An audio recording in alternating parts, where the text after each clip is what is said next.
Hello and welcome to The Spiritual American. I am Dr. Ann O'Hare, your host. Today we are going to talk about 5 steps to access your courage and learn how to authentically express yourself. 5 steps to authentic self-expression. Wonderful. So, as usual, we are going to have a couple of definitions. We're going to talk about what's going on in the background. I'm going to go through the 5 steps and we're going to talk about what the benefits are. And I'll probably share a couple of experiences. So, when I say 5 steps to accessing your courage or authentic self expression, that must mean that somehow we're not being authentic, right? um, are there times where maybe my behavior is ruled by reactions or maybe memories of things that happened before? Maybe I'm not, maybe I feel dissatisfied or unsatisfied with my relationships, maybe at work or maybe even family or different things. Maybe I'm not satisfied. There's a lot of thoughts and reactions that are going on in my mind. So the 5 steps is all internal. It has nothing to do with anything outside, although maybe you decide to do something, but we'll talk about that. But it's 5 internal steps that everyone can practice, that we can figure out what exactly is going on inside myself and make decisions and actions accordingly in any moment. So we'll start with the 5 steps. So the first step is introversion, or looking at yourself, right? Introversion. So what does this look like? So generally, when we are in a situation, let's say at work, work is a good example. So let's say um, there's somebody at work that really annoys me. And let's say whenever I see that person, I start to feel uncomfortable. Let's say, or how about, let's say they got the promotion that I wanted to get or something like that. And maybe I don't feel happy talking to them anymore. Like I feel resentful or I feel jealous or something like that. And my feelings about them have changed. So I don't feel happy and I don't feel comfortable. And so I want to take a look. So in the moment, by the way, these 5 steps happen in the moment.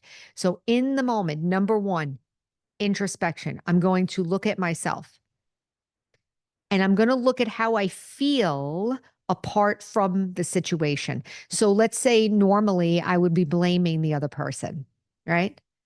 They're so smug, they're so arrogant, they don't deserve it, I'm much better. Usually that would be maybe kind of the thinking that's going on.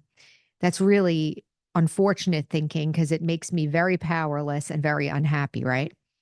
So let's say in that moment, I'm noticing that that's what I'm thinking. And I say, wow, I really don't feel good right now. So what we want to do is we want to get to the feeling, not the thoughts, get to the feelings under the thoughts. So if I'm having these thoughts like it should be me, I don't, um, they're so arrogant. So what am I feeling at that moment? I'm feeling upset. I'm feeling maybe powerless, maybe scared, something like that. So I'm feeling that at the moment. And that's what's going on. So I'm looking at myself now. I'm not blaming anybody else. I'm looking at my own self. I'm going to say that's the hardest step to do, actually. In a few episodes, we're going to be doing an episode on karma. And I highly recommend you guys, everyone look out for that episode because we're going to get really to the heart of this with that in that episode. It's probably one of the most important episodes that we do. I believe it's number 8. So when we get to that, I really, like I said, you really should all watch that one. But for this one, the hardest step is to take my attention out of the situation and put it back on my feelings. And the way I can do that is to remember that I'm trying to help myself.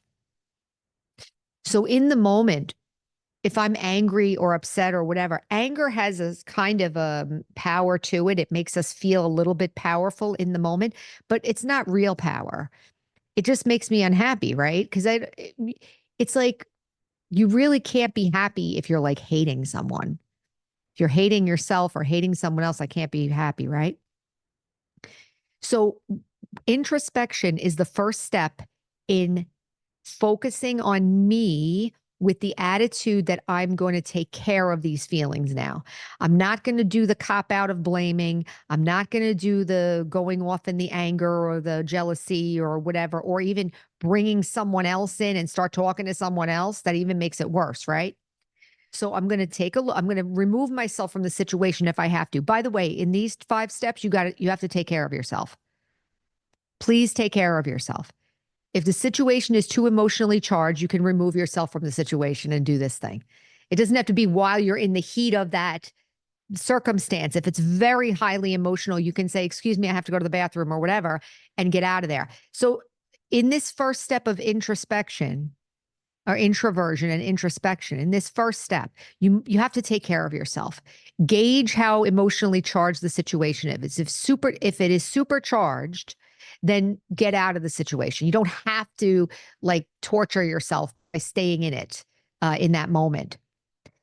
So that's the first step. So now I'm looking at my feelings and I'm saying, wow, I feel very upset right now. And I'm going to take care of myself.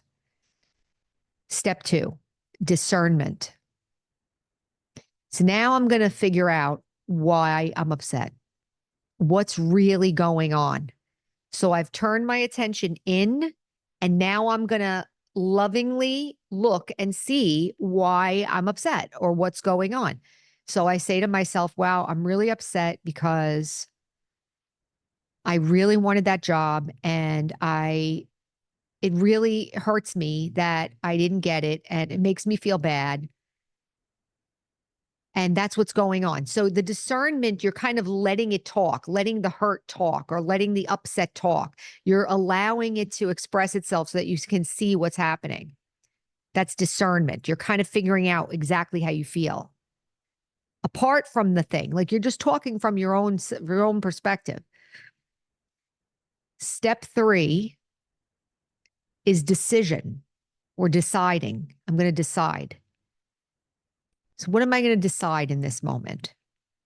By the way, I've been through this, so I'm telling you, like these are examples.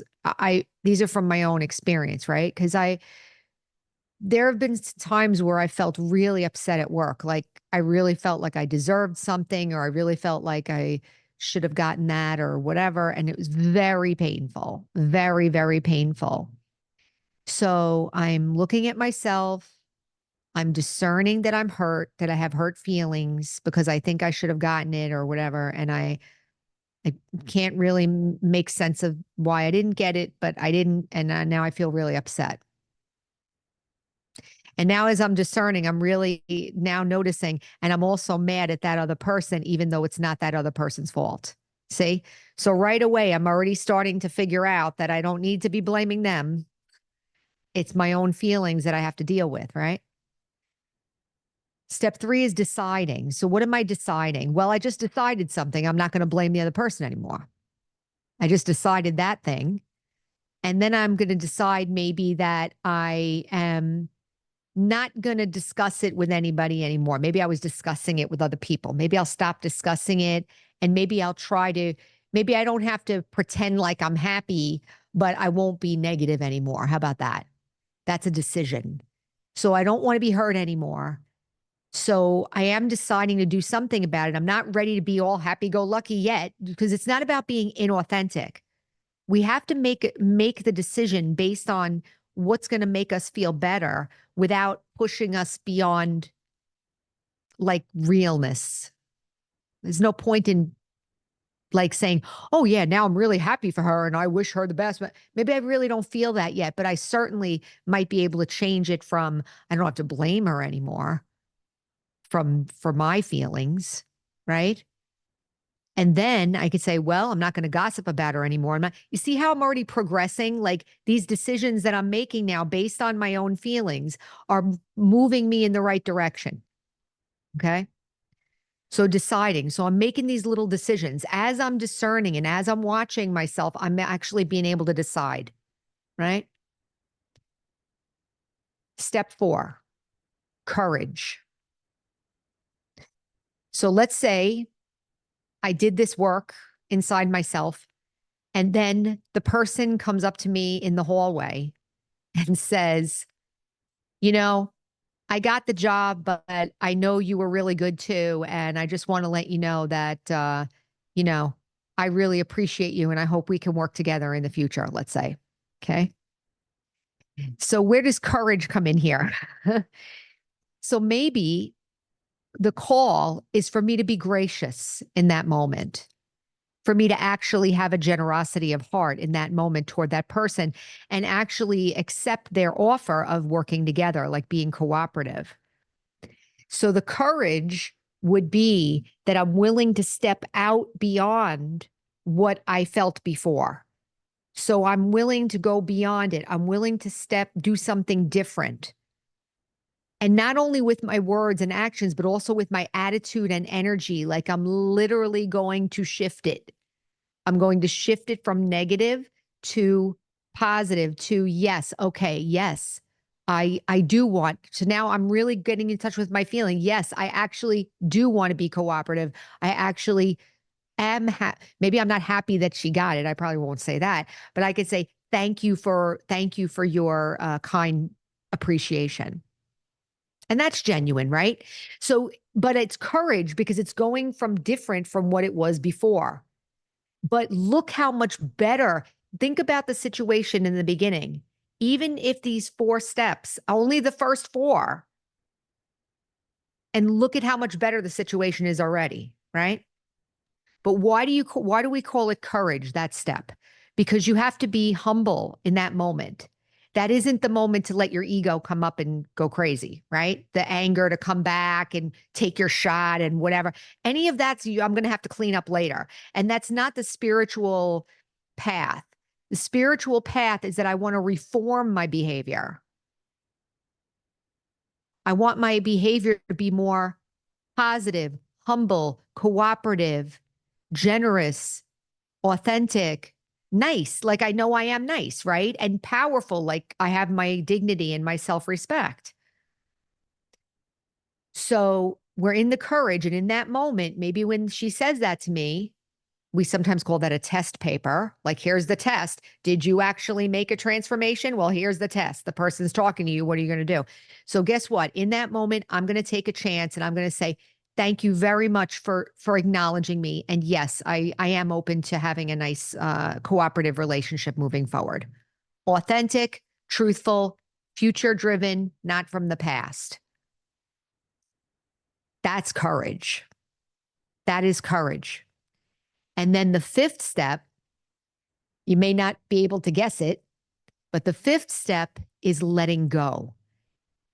Very, very important. This is the one that we have to get right. Because if we don't get this one right, we don't get to keep the benefit of what we just did. So what does it mean to let go? So after I have that conversation with that person at work, I can't turn around to my buddy now and say, oh, she was this and she was that. I can't do that anymore. And I also don't want to think the old way. I don't want to be. So I have to kind of let go of all the past stuff. I have to let go of the ego. Like I shouldn't, after I have that conversation with her, then turn around to myself and like, pat myself on the back and be like, look how forgiving I was. Look how great I was. Look how blah, blah, blah. Like, no, we don't want to start another ego. Now that we just got rid of one, we don't want to start creating another one.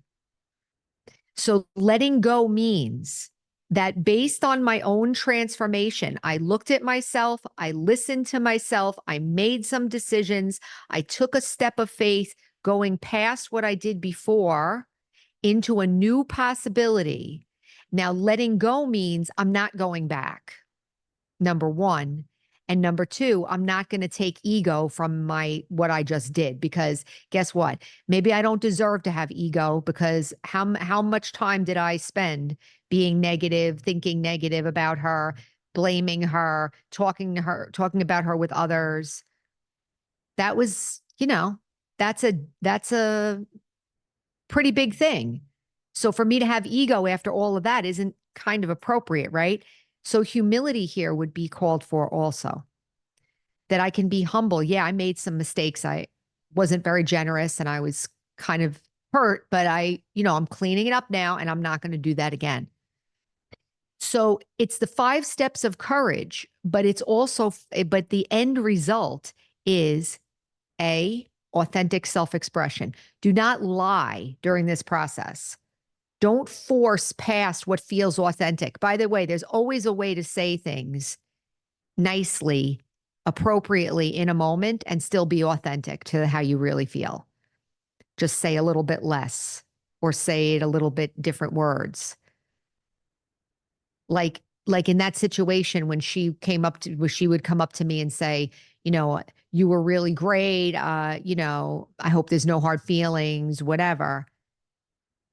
For me to say at that moment, maybe to say, oh, yeah, you're really great too, and blah, blah, blah, that might not be authentic. But like I said, I can be grateful and be gracious. Thank you very much for your kind words. Yeah, I'm fine. Yeah, yes, I'm looking forward to working together too. Like try to stretch beyond the old way. So, what is the benefit of doing these steps? Number one, I'm taking responsibility for myself. I'm not blaming anybody else. Number two, I'm actually trying to figure out what I really feel and what's going on. I'm making changes and I'm going past what I did in the past and I'm not taking ego credit for it. This spiritual practice, this 5 steps, there's actually 8 steps, but the 5 steps that I'm talking about are the ones that help you save your energy. And what kind of energy? Dignity and self-respect. I remember one time we were in class in one of our centers and we were talking about anger. And one of the students said, well, how do you get rid of anger?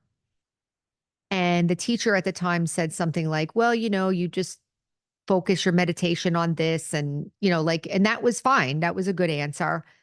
And after the class, I went up to the other student and I said, I really like that question that you asked about anger.